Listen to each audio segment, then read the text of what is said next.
Hi, you are welcome to our training series on procurement management for works. This training series is sponsored by Forpress Procurement Academy and is presented by Anderson Dumle Nagbe. Anderson Dumle Nagbe is a chartered member of the Chartered Institute of Purchasing and Supply Management of Nigeria. You can see my details on your screen.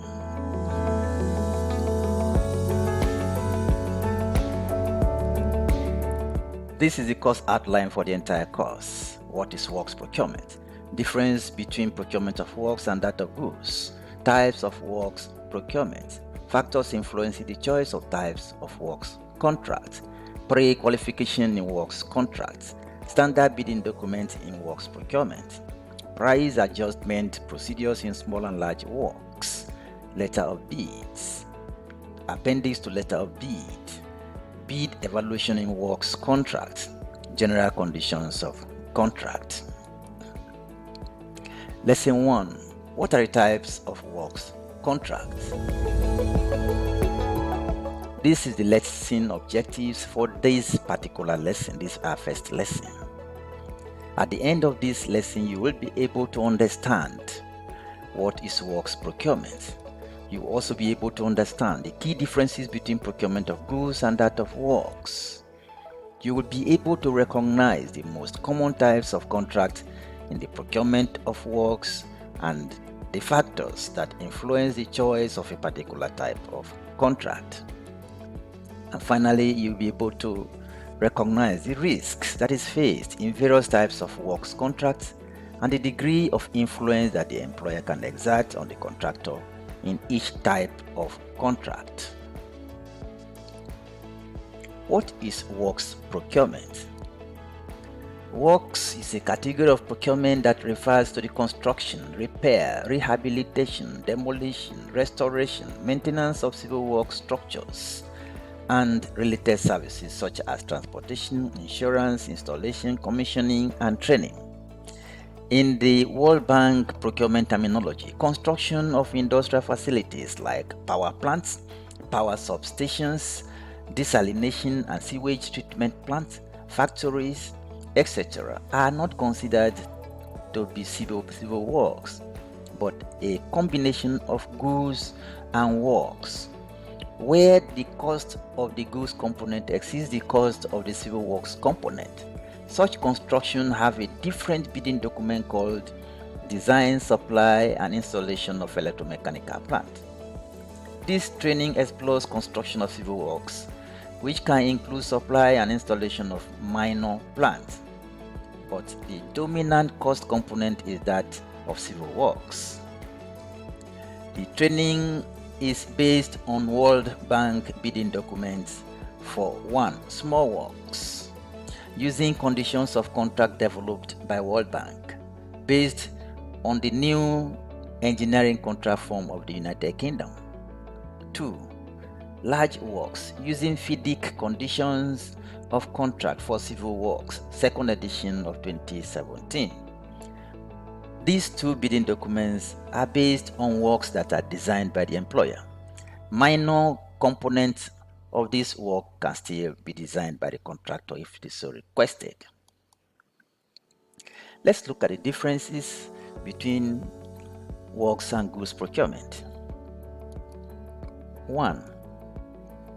In works procurement, each contract of work is unique, governed by specific conditions, location, design, and personnel involved in its execution and supervision. Or in case of goods procurement, the contract is executed at the manufacturer's or supplier's premises and mostly in accordance with its own quality assurance and production design systems. 2. In works procurement, the works contract is carried out progressively under the daily and continuous supervision by the employer. For in goods procurement, it is really necessary to supervise the entire manufacturing operations, as it is always the case in works contract. What are the common types of contract that you will find in works procurement? Number 1 is lump sum contract. The special features of this type of contract are: number 1, the scope of work is clearly defined. 2. It has a fixed price. 3. The contractor bears the risks of cost overrun. And that type of contract you will find in works procurement is unit rate contract. The features of this contract are: number 1, it is a quantity-based payment type of contract. The more you do, the more you are paid. 2, it has a predetermined unit price. 3, it is flexible. You can do more, you can do less.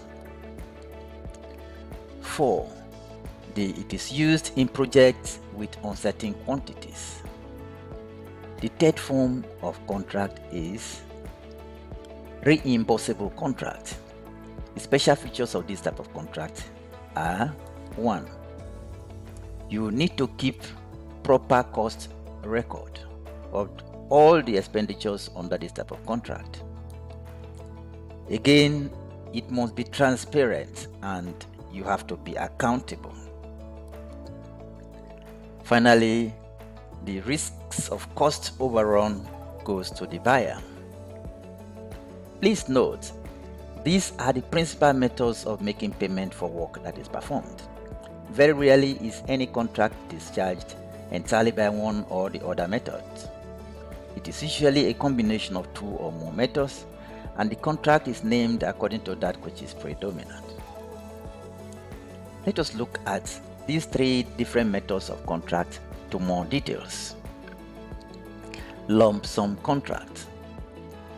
This is the type of agreement where a contractor agrees to complete a project for a predetermined fixed price.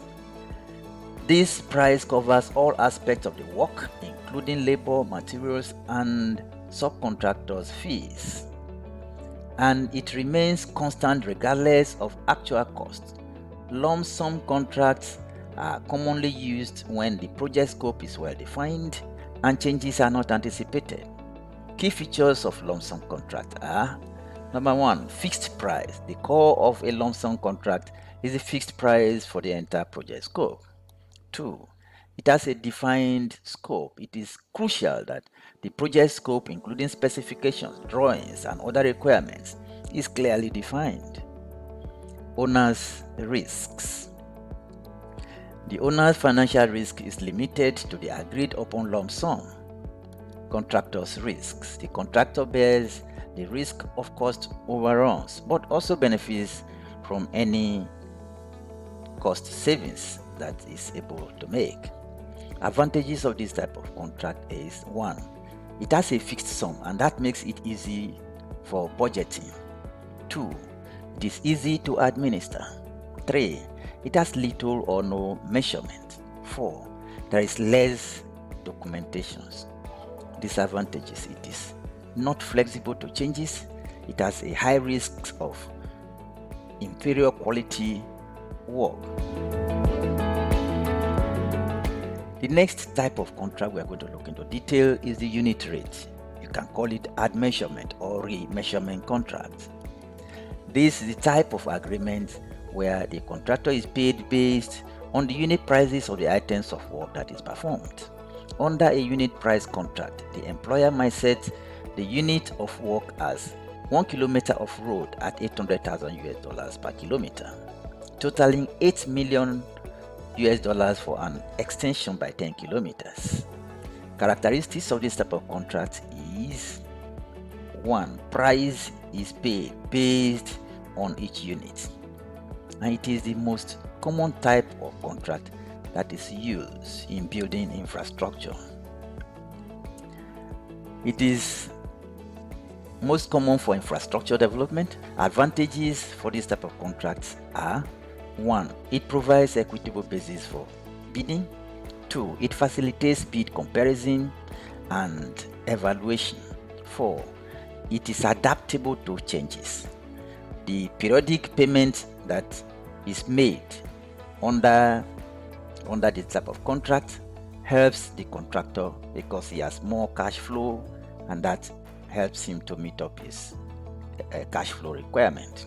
Disadvantages: it has problem with unbalanced units. All the units may not be the same. If you're building road, there are some parts of the road that will cost more than some other parts. 2. Risks of quantity variations is borne by the employer. The third form of contract that we will see is the cost reimbursable or cost plus contract.